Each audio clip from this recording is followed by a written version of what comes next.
Ladies and gentlemen, let me tell you something powerful. Sometimes the strongest thing you can ever do is not fight harder, not chase harder, not explain harder, but to walk away. That's right. Walking away is not weakness. It is strength. It's the ultimate act of self-respect. When you deal with someone who is avoidant, someone who runs from intimacy, runs from responsibility, runs from truth, you can spend your life begging, explaining, proving your worth, and still come up empty. Why? Because their avoidance isn't about you. It's about them. And the moment you understand that, you set yourself free. Walking away is not about punishment. It's about power. It's not about revenge. It's about reclaiming your energy, your focus, and your life. Every minute you chase someone who fears connection, you disconnect from yourself. Every time you wait for their validation, you delay your own growth. The greatest strength is not in holding on to someone who cannot hold you. The greatest strength is in saying, I deserve more. I deserve better. I deserve real. And then proving it with your actions. Walking away is not silence. It's a declaration. It's telling the world, my value is not up for negotiation. And let me tell you, when you walk away with clarity, with certainty, with strength, you shift everything. The avoidant loses their power. Your confidence multiplies, your energy rises, and your future opens. Because the space you create by walking away is the same space that allows new opportunities, deeper connections, and real love to walk in. So don't be afraid to walk away. Be afraid of staying stuck in a cycle that drains you. Be afraid of betraying yourself. Walking away is not losing. Walking away is winning because it's choosing Yao Yu. Walking away is often misunderstood. Many people see it as giving up, as quitting, as a sign of weakness. But in truth, walking away can be one of the most courageous and empowering choices you can ever make. It takes incredible strength to look at a situation, a relationship, or even a dream you've invested in deeply and realize that staying is costing you more than it's giving you. It takes clarity to know that your peace, your energy, and your self-respect matter more than clinging to something that's not serving your growth. Most people stay because they fear the unknown, they fear being alone, or they fear that leaving will somehow mean they have failed. But failure is not in walking away. Failure is in staying stuck in something that continuously diminishes your spirit. When you walk away, you are sending a powerful message, not just to the other person, but to yourself. You are saying, I am worth more than this. That simple act of leaving behind what drains you is a declaration of self-worth. And here's the truth. If you don't set that standard for your life, no one else will. People treat you the way you allow them to. If you keep showing up for someone who avoids, neglects, or disrespects your presence, you are teaching them that their behavior is acceptable. But when you walk away, you teach them something entirely different. You show them that your love, your energy, your time are not free passes. They are gifts. And if those gifts are not valued, you are strong enough to take them elsewhere. It's easy to hold on. It's easy to fight, to explain, to beg for someone to see your value. That's why so many people do it. It's harder to walk away. It's harder to stand up and say, this no longer aligns with who I am. It requires self-trust. It requires faith that even though you don't know what comes next, it will be better than what you're leaving behind because you're finally choosing yourself. That moment of choice is the moment you shift from being at the mercy of someone else's actions to being in command of your own destiny. Walking away is not about pride. It's not about proving a point. It's not about saying, I'm better than you. It's about honoring your worth enough to no longer compromise it. There's a quiet power in walking away with dignity. You don't have to scream. You don't have to justify. You don't have to prove anything. Your action speaks louder than any words could. The very act of stepping away shows that you are no longer willing to settle. It shows that your standards are rising, that your vision of your own value is unshakable. And that is real strength. The world often celebrates endurance. Those who stay, who fight, who never give up. And yes, there is beauty in perseverance, but only when what you're holding on to is worthy of your persistence. If it's destroying your peace, crushing your energy, or erasing your sense of self, then holding on isn't noble, it's self-betrayal. True endurance is knowing when to stay and when to leave. True courage is knowing when enough is enough and being brave enough to follow through. Walking away is an act of faith. It is believing that what's ahead of you holds more promise than what's behind you. It's trusting that the universe, life, God, whatever you believe in, will meet you on the other side of that choice with something greater. And in making that decision, you free yourself. You step into your power. You stop waiting for someone else to change, to validate, to choose you, and you choose yourself. That is not weakness. That is strength in its purest form. When you deal with someone who is avoidant, it's natural to assume that their distance, their silence, or their lack of emotional engagement has something to do with you. You start to think, maybe I'm not enough. Maybe I said the wrong thing. Maybe if I just try harder, they'll finally see me and love me the way I deserve. This is the trap. You begin to personalize their behavior, turning their avoidance into a mirror that reflects your own insecurities. But the truth is, their avoidance is not about you at all. It's about them. It's about their fears, their wounds, and the way they have learned to protect themselves from vulnerability. And the moment you truly accept this, you stop blaming yourself for something you never caused in the first place. Avoidant people often carry a deep fear of closeness. They may have learned early in life that love feels unsafe, that opening up leads to pain, or that trusting someone means losing control. So they run, they shut down, they create distance, not because you aren't worthy of love, but because they don't know how to handle it. And here's the hard part. You can't love someone into healing if they aren't ready to face themselves. No amount of proving, convincing, or sacrificing on your end will undo the patterns they are committed to holding on to. When you understand that their avoidance is rooted in them, not in you, you free yourself from the heavy burden of taking responsibility for their behavior. Too many people stay in relationships with avoidance because they think, if I just hold on a little longer, if I just show them enough love, they'll finally stop running. What happens instead is that you end up shrinking yourself to fit their fear. You silence your needs. You lower your expectations. You give more than you get. And in the end, you are left empty, questioning your own worth, when the truth is, it was never about your worth. It was about their inability to meet you where you stand. Recognizing this truth allows you to step out of the cycle of self-blame. You stop asking, what's wrong with me? And you start declaring, nothing is wrong with me. I just deserve someone capable of showing up. When you personalize an avoidance behavior, you hand them your power. You allow their wounds to define your value. But when you see clearly that their avoidance belongs to them, not you, you take your power back. You stop chasing. You stop waiting for them to change. You stop sacrificing your joy for someone else's comfort. Instead, you redirect that energy toward yourself. You begin to ask, what do I need? What do I deserve? What kind of love do I want to experience? And suddenly the focus shifts. No longer are you trapped in the exhausting loop of trying to fix someone who isn't willing to heal. You become free to attract the kind of connection that matches your openness, your courage, and your readiness. Understanding that an avoidance behavior is not about you doesn't mean you stop caring about them. It means you stop abandoning yourself in the process of caring. It means you no longer confuse someone's inability to give love with a reflection of your value. It means you no longer see their distance as evidence of your inadequacy. You start to realize that you can have compassion for their struggle while still protecting your own heart. And sometimes the most compassionate thing you can do for them and for yourself is to walk away. When you internalize this truth, you no longer feel desperate to make them stay. You no longer beg for their attention or try to decode their silence. Instead, you see their avoidance for what it is, a wall built to protect their fears, not a judgment of your worth. And that understanding is liberating, because once you stop personalizing someone else's patterns, you give yourself permission to live fully, to love fully, and to stop settling for half-hearted connections. You recognize that the way someone shows up in love says more about them than it ever could about you. Chasing someone who is avoidant feels like running on a treadmill. You give all your energy, you sweat, you strive, but no matter how much effort you put in, you never move forward. It becomes a cycle of pursuit that leaves you drained, confused, and disconnected from yourself. At first, you may think that if you just try a little harder, if you explain your feelings one more time, if you prove your loyalty and commitment, the avoidant will finally come closer. But what really happens is that the more you chase, the more they retreat.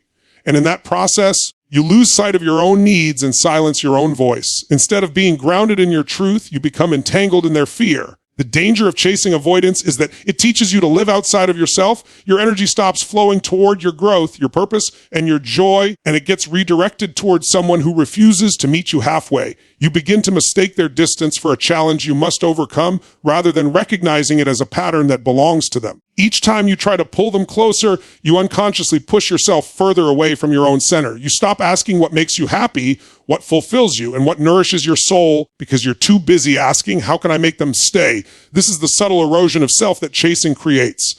Avoidants often thrive in this dynamic because it confirms their worldview. When you chase them, they don't have to take responsibility for their own fear of intimacy. They can stay in the role of the pursued, keeping you at arm's length while still benefiting from your energy and attention. Meanwhile, you feel increasingly powerless. You pour your heart out but receive little in return. You try to close the gap but are met with silence, excuses, or withdrawal. And slowly your self-esteem begins to crumble because you've tied your sense of worth to someone else's willingness to connect. But here's the truth. Every ounce of energy you spend chasing avoidance is energy stolen from your own life. Imagine what you could build, create, or experience if all that focus and effort were directed inward instead of outward. Imagine how strong, fulfilled, and alive you could feel if the love and attention you're so eager to give were first given to yourself. When you chase someone who resists closeness, you are constantly abandoning yourself. You put their comfort above your needs, their silence above your voice, their walls above your boundaries. And the cost of that self-abandonment is enormous. It robs you of your confidence, your clarity, and your sense of wholeness. There is also an illusion that chasing can create the idea that once you finally win the avoidance affection, everything will change. You tell yourself, if they finally open up, then I'll be happy. Then I'll feel secure. But this illusion keeps you stuck because it places your emotional freedom in someone else's hands. It convinces you to stay in a cycle of effort without results, always waiting for a breakthrough that rarely comes. In reality, the breakthrough isn't in getting them to change. It's in realizing that your happiness should never be dependent on whether someone else chooses to connect.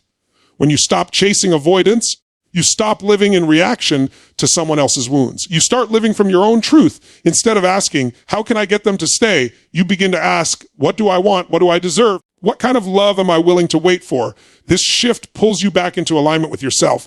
And when you are aligned, your energy becomes magnetic. You stop exhausting yourself on people who run, and you naturally attract those who are ready to walk beside you. Chasing avoidance isn't just a waste of time. It's a form of self-neglect. It keeps you locked in a pattern where you are always the giver and never the receiver.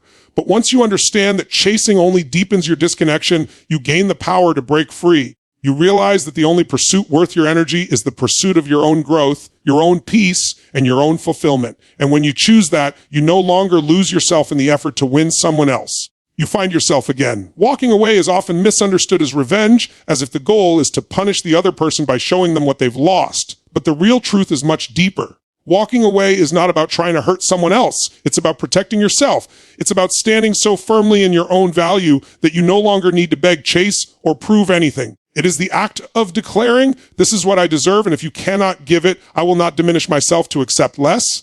That is not revenge, that is self-respect. When you remain in situations where you are undervalued, where someone avoids responsibility, intimacy, or connection, you are constantly teaching yourself that it is acceptable to live with less than you deserve. You start to normalize being neglected, you start to adapt to being unappreciated, and over time, your spirit begins to shrink.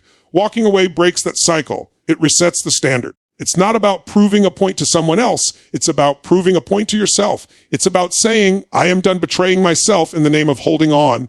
People often confuse endurance with strength. They think staying no matter what is noble, that loyalty means tolerating mistreatment or emotional absence. But true loyalty must start with loyalty to yourself. Because when you abandon yourself to stay connected to someone else you've already lost, walking away realigns you with your inner truth. It is an act of loyalty to your own soul. And the beauty of that choice is that you don't have to announce it, you don't have to shout, you don't have to seek validation for it.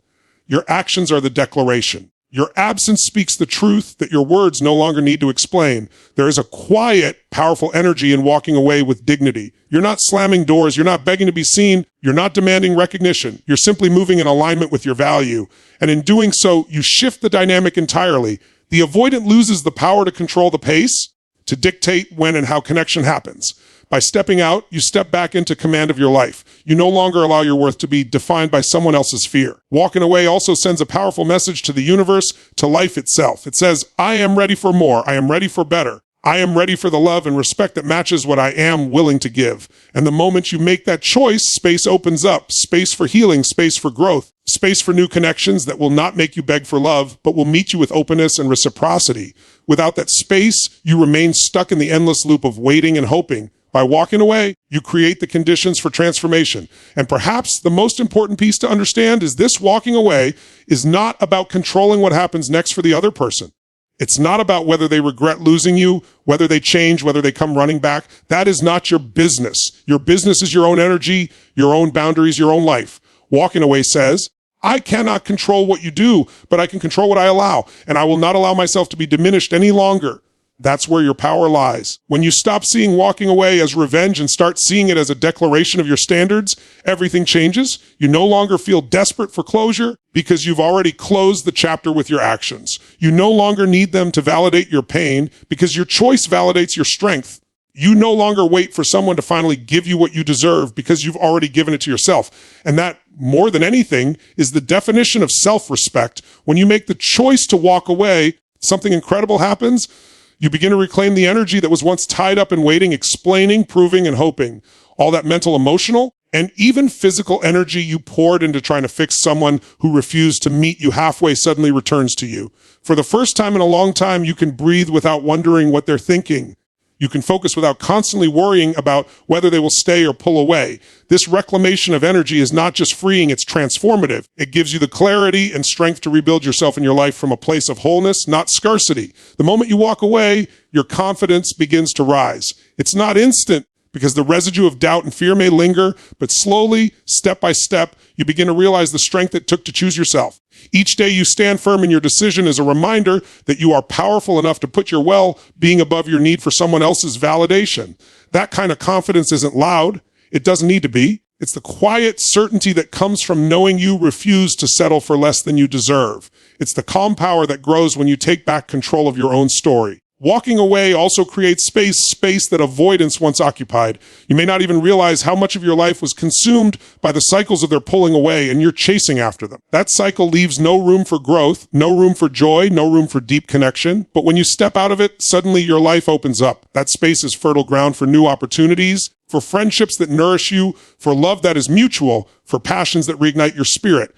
You begin to see how much possibility was being suffocated by the weight of waiting for someone else to choose you. There is also a profound shift in perspective. When you walk away, you stop looking outward for proof of your worth. You stop waiting for someone else to finally affirm your value, and you begin to affirm it yourself. Instead of clinging to the crumbs of attention an avoidant person gives, you start to demand the feast of love and respect that you know you deserve. This shift doesn't just affect your relationships, it influences every area of your life. You walk differently, you speak differently, you carry yourself with the knowledge that you are enough. That energy is magnetic. People feel it, opportunities find it, and life responds to it. Another powerful result of walking away is that you interrupt the cycle of self-betrayal. Every time you stay with someone who avoids you, you unconsciously betray yourself, you silence your needs, lower your standards, and ignore the voice inside that tells you that you want more. By leaving, you stop betraying yourself and start honoring yourself. You show yourself that your boundaries matter, your voice matters, your heart matters. That act of alignment strengthens your inner trust, and when you trust yourself, you become unstoppable. And perhaps most importantly, walking away is not the end, it's the beginning. It's the doorway to a new chapter that's defined not by what you tolerated, but by what you chose. It's the moment you stop being a passenger in someone else's emotional ride and start being the driver of your own journey. It's the decision that creates space for real love, real intimacy, real respect. Because once you've reclaimed your confidence and your energy, you will no longer settle for less. You'll no longer be tempted by half-hearted connections or empty promises. You'll be ready for something real. And that readiness changes everything. The greatest danger is not in walking away. The real danger lies in staying stuck in a cycle that slowly drains your soul. People often confuse leaving with loss, but the truth is that the real loss comes when you sacrifice your joy, your peace, and your self-respect for the sake of holding on to someone who cannot or will not meet you fully. Every time you choose to remain in that cycle, you are making a silent agreement to betray yourself. You agree to accept less than you deserve, to silence your needs, to put their comfort above your growth. And while it may feel easier in the short term to stay, the long-term cost is devastating. It erodes your confidence, it weakens your spirit, and it convinces you that settling is the best you can do. Staying stuck in avoidance is like living in a cage with the door wide open. You have the freedom to walk out, but fear convinces you that the cage is safer. You tell yourself, maybe it will get better. Maybe if I just try harder, they will finally show up. Maybe I'm expecting too much. These may feel like rational thoughts, but what they really are is the language of fear. The fear of change, the fear of loneliness, the fear of stepping into the unknown. Yet the unknown, as frightening as it seems, holds far more possibility than the certainty of being drained day after day in a connection that doesn't feed you. When you stay in that cycle, you lose parts of yourself. You lose the laughter that once came so easily. You lose the spark of confidence that made you shine. You lose time, precious time that could be spent building, creating, and experiencing life fully. And what makes this loss even more painful is that it happens slowly. You don't notice the weight until one day you wake up and realize you don't recognize yourself anymore. That is the hidden cost of staying. Walking away, on the other hand, may be painful in the moment, but it is the pain of growth, not the pain of decay. It is the short-term discomfort that leads to long-term freedom. When you choose to leave, you may grieve. You may feel the ache of absence. But beneath that pain, there is also relief. Relief that you are no longer caught in the push and pull. Relief that you no longer have to fight for the bare minimum. Relief that your energy is no longer tied to convincing someone else of your worth. That relief is the first step toward rebuilding yourself. The cycle of avoidance keeps you small. It conditions you to believe that wanting love, closeness, and consistency is asking for too much. But walking away breaks that illusion. It reminds you that your desires are not excessive, they are human. They are valid. They are worthy of fulfillment. And by leaving behind what does not meet those needs, you open yourself up to what will. You cannot invite abundance into a life that is cluttered with scarcity. You cannot receive real love when you are holding on to half love. Walking away creates the space for more, for better, for real. The truth is, the strongest move you can ever make is to protect your soul, to refuse to let someone else's fear dictate your destiny, to no longer waste years of your life in cycles that strip away your light. The risk is not in leaving. The risk is in staying, in losing yourself piece by piece until there is nothing left to give. And deep down, you already know this. That voice inside, the one that whispers that you deserve more, is your truth. Listening to it, acting on it, and walking away is not the end of your story. It's the moment you reclaim it. When you finally understand that walking away is not defeat, but freedom, you reclaim your life. You stop chasing what drains you and start attracting what fulfills you. You stop begging for love and start embodying love. You stop holding on to fear and start walking in strength. The truth is, walking away is not about leaving someone else behind. It's about stepping forward into the life you were meant to live. It's the moment you declare, I am no longer willing to settle. I am no longer willing to betray myself. I am ready for more. I am ready for real, and I am ready for me. So remember this, the strongest move you can ever make against avoidance, against fear, against smallness, is to walk away and choose yourself. Because when you choose yourself, you win every single time. Thank you for giving me your time, your energy, and your open heart today. I hope these words have reminded you of the power you already carry inside. Never forget, your worth is not up for negotiation, your love is not second class, and your future is waiting for you to step into it with strength. Goodbye for now, and thank you. Go out there, claim your power, and remember, sometimes the bravest thing you can ever do is simply walk away.